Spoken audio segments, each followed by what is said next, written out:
So for the longest time, fish, sea animals, aquatic, whatever you want to call it, has gotten a lot of support over time now. Starting well back in EX3, where it seemed like the deck was really about to flesh itself out, you know, its own archetype. To now where we are with Ryugumon and Yao, my queen. Pushing further into the Liberator characters and their partner Digimon. That's not what I'm going to be talking about in this video. So before I get into a silly deck list, I gotta tell you a story first. So when we kind of first had the set drop, a bunch of me and my mates got together and we started playtesting. One of the first decks that I playtested with was the new support with Ryugumon, with Yao. I've even got it pretty maxed out so far. Ooh, shiny. She's pink! Anyway, so this is the deck list that I was running.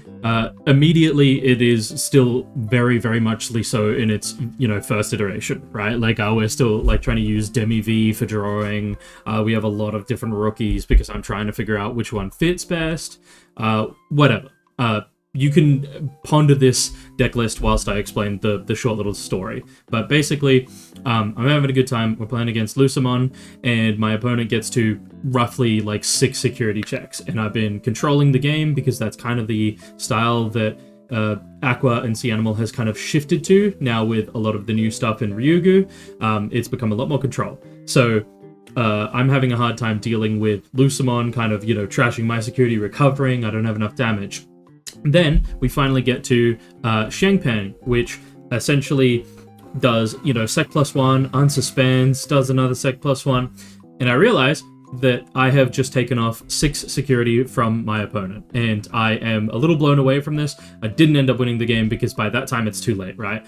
But off of that, it got me cooking. It got me a little way too in the tank about a different style of Ryugu, for example, wherein I just shifted heavily and decided, you know what, I think we have all the tools for Sea Animal OTK, or Xiangpeng OTK. Now, I couldn't find myself a better spot for me to sit amongst like the actual deck profile, but let's go through this. Taking inspiration from Avid Herpetologist's lists from a while back, I think a couple sets now, where he explained using Miragegaogamon as a mechanism for OTKing. This card is essentially, when attacking, you will be able to play out a 3 and a 4, and that's not once per turn. And the advent of the, I think it's EX7 Huankun, allows for you to, you know, be able to swing, tuck a Digimon back in, and then, you know, stand up, hit again, right? So kind of that whole wavelength is, in his video from ages ago, I remember that he explained you can essentially, in an ideal perfect world, let's also just not get it twisted here. This list is bad. Overall, these are not. This is an idea. This is funny. This is just hilarious. So if you want to have some fun at your locals, go play this. But like, don't come crying to me if this is terrible. But basically, same thing here with Xiangpeng, right?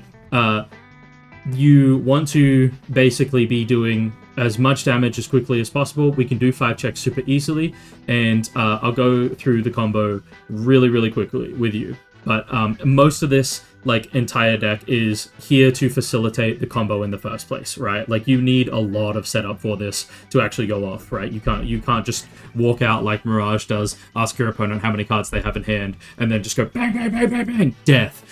You actually have to facilitate so many more. You almost have to have 2 tamers. You have to be able to have the memory to do this. You have to have pretty non-linear combos most of the time. So again, it's a little difficult. It's not very good, but it's so funny. It's so funny.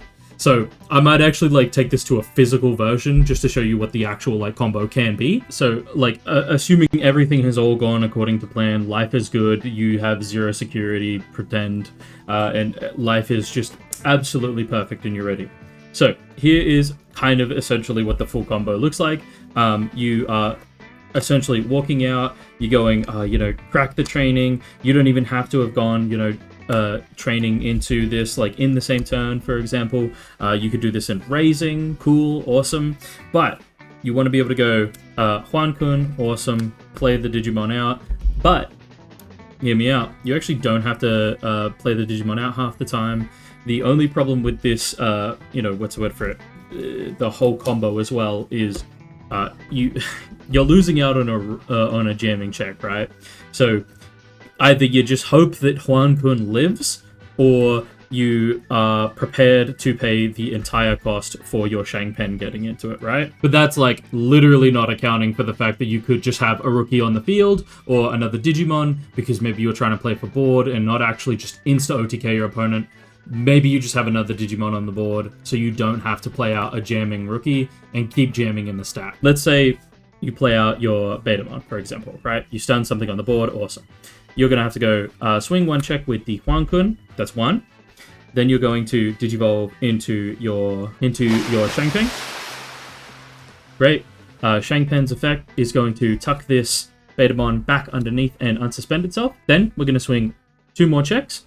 We're going to use the effect of one of our Yaos to tuck a Marine Ball to the bottom of this one.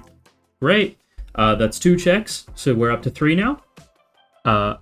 End of attack, we're going to use the Marine Ball effect to play out the Ebidramon's effect. We're going to unsuspend this Digimon.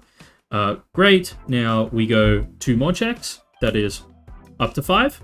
Awesome. And now when attacking, we get to go use the effect of the Huan-kun to tuck this underneath, unsuspend, swing for game. It is pretty simple like that. You only need 1 Yao for the most part. But now I hear you saying, oh, well, what if there's a Magna on board? What if there is yada yada? Part of that swinging, you can use the effect of your other Yao to just tuck another one of these Huan-kuns that says, this Digimon's attack target can't be changed. It's kind of open-ended, right? Like, that's kind of the interesting part about this, is that there is like a lot of ways that you can facilitate the combo. Again, you're just trying to OTK your opponent. Say, for example, you don't have Ebi and, you choose to instead have, like, one of your Shikes, and you start off the combo by, what's the word for it? Walking out. Oh, this stack is mucked up. Okay, so the second, style that you can do this in, the second combo, I guess you could call it OTK combo. Walk this guy out, imagining you have a billion memory to work with. Why not? Cool. You're going to go Huan-kun, easy peasy, Digivolve, play this dude out. He's going to play out the Betamon. Great. Then we go 1 check, jamming. The good part about this part of the combo is that it still has jamming on this check. Because Betamon being taken out, sometimes this swing gets a bit risky. Cool. We go Yao mid-attack effect. To tuck the Marine Bull underneath this time. Normally, I'm not going to be somebody who decides to, what's the word for it, say they have an ace, or this somehow dies in security, you've just committed a Marine Bull from your hand to the sources of this, and this is dead, and your entire combo is dead in the water. That would be incredibly rough stuff. Cool. End of attack, it lives. Great, good on you. We're going to play out the Shike. Shike is going to gain us a memory. Awesome. That's from the Marine Bull effect. Awesome. Now we go into the, what's his name here? The Xiangpeng. Xiangpeng is going to take back the Betamon and unsuspend. Again, we have a billion memory to work with, surely, right? Cool. Now we're going to swing at security. We are going to do 2 checks, but before that, we're going to use the Huankunamon's effect here to tuck back the Shike to unsuspend this Digimon. Now, if you have 2 Yaos out, you can always, tuck 1 more underneath. You can, again, use this Huankunamon just to make sure that your combo is a little safer. Cool. So that's 3 checks now. Swing again, the last 2, so we're down to 0. And you might be asking yourself, how do we get that last check? You can see it in the, what's the word for it, in the deck list. I haven't got him sleeved up yet. Boom. Our opponent never expects the Omnimon blitz for game, right? Now, huge problems with this deck. Also, Omnimon is not searchable by the trainings. You actually just have to draw into it. Great. Again, this is not a competitive deck. This is just a fun idea that I wanted to show with you, show to you. So if you like how it works, please somebody tell me how to make this even better. Because I think that this can be a little bit more streamlined, a little bit more perfected. So if you have any ideas for this, please put it down in the comments, because I would love to read more ideas on this absolutely cooked list. But yeah, so that's the list. Thank you for watching. If you're this far into the video, you probably enjoyed it so far, hopefully. And yeah, like and subscribe, and I'll see you next time. Maybe we'll do Lord Knight X or something, if anybody's interested to see that. I think it's pretty easy to see that deck. But yeah, Xiangpeng OTK. Hope you enjoy it. Hope you ruin your locals with it. It'll be cool to see somebody tell me that that they actually got away with it. Anyway, peace.